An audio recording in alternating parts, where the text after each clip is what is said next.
tekyali kuddamu kwemulugunya oba Shiba ali lubuto oba tali lubuto. Olunaku olw'eggulo Shiba Kalungi we yaholdinze maiden concert ye wali ku Lugogo Cricket Oval, naye era nagenza okukolera story yange eyasembyeyo ku ssaawa 12 abantu olwedde ekisaawe kyabadde kitandiikiriza okutandika okubeera nga kijjula, kyokka ate nga bannakampala mukimanyi muni abamala kunyuka ku mirimu gyabwe ssaawa 2 okuyingira ebivvulu. Zagenza okuwera ssaawa 3 nga tewakyaliwo oyisa kigere wali eri e Lugogo Cricket Oval, amakulu mu kyo ng'ejjudde. Shiba Kalungi nera yatuwadde ka surprise akabadde kakyasinze okubeera obulungi. Amakulu mu kyo Shiba Kalungi yeetegekera concert ye eno gye yategese ku Lugogo Cricket Oval era gye yayise neeyanziza nti yakola pre-concert shoot, ndowooza yabeera bagiyita pre-concert shoot, nera nayambala bulungi nnyo attires yayambadde ku stage nga aperformingira abawagizi be. Mwana wattu ne yeekubira ebifaananyi ebyabadde ebirungi ennyo nnyini ddala. Ebifaananyi ebyo nga bijjawo ekibuuzo kye natandise nakyo,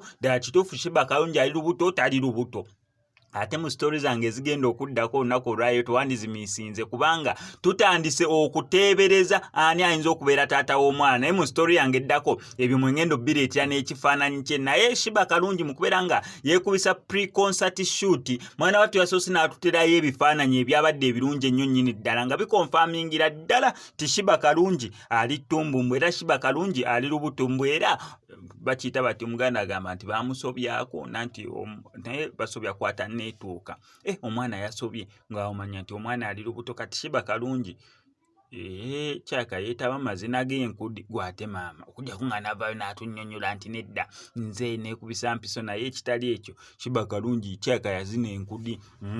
Shiba Kalungi yagenda mu nkudi concert eyali lipazo mwana wattu, naye ebifaananyi byabadde birungi nnyo nnyini ddala.